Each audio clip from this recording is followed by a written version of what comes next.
Chaque seconde, des milliers de transactions s'effectuent dans ces salles de marché.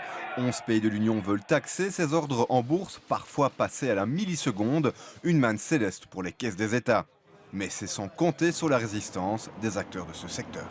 We as politicians should not forget that the era of total deregulation led to the crisis that erupted in 2008. This is one point. The second point is that we are talking about a tax with extremely low rates.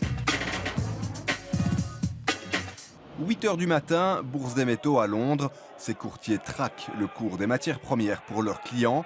Idem à Francfort, sur ses écrans d'ordinateur, chaque seconde a son importance.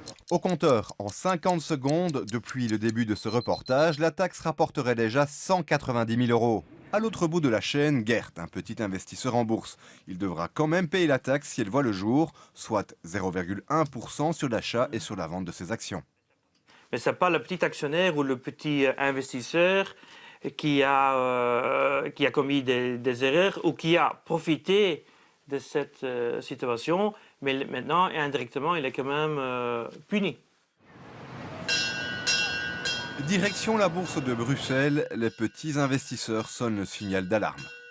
The biggest financial market and the one that is mostly used by financial institutions is not targeted, is out of scope. That's the foreign currency market. We see also in some projects like the European Parliament vote that there are already demands to reduce the rate on bonds, especially sovereign bonds, to exempt pension funds. You will have only the small individual equity investors who will bear the bulk of the tax.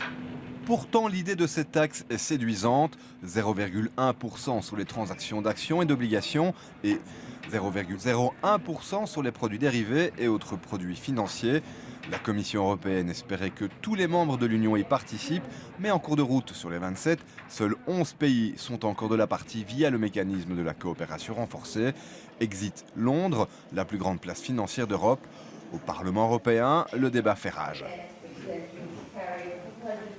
Speculation and speculative bubbles, but that is a different issue that you deal with in a different way. I want a level playing field so that European companies, when they're trying to get money for investment, for jobs, for growth, for our future, are not put at a disadvantage compared to somewhere else in the world.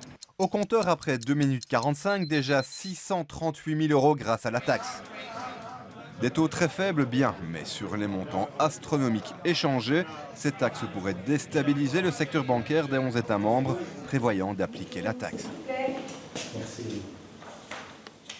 The levies appear quite low. In fact, the levies will be applied on large sums of bonds, securities, and other types of financial instruments where the profit margins for the intermediaries, the banks, is relatively slim. And therefore, if you add this tax, there is very little left for the banks to make its profit on. Retour dans les salles de marché. Les capitaux sont très volatiles. Ils peuvent en un clic changer de continent. Cette taxe pourrait bien avoir des effets pervers sur l'économie réelle. Les bourses européennes montent au créneau. We really have to capture more of capital markets to fund the economy, and the financial transaction tax is just going to be another disincentive to allow companies to come to the market.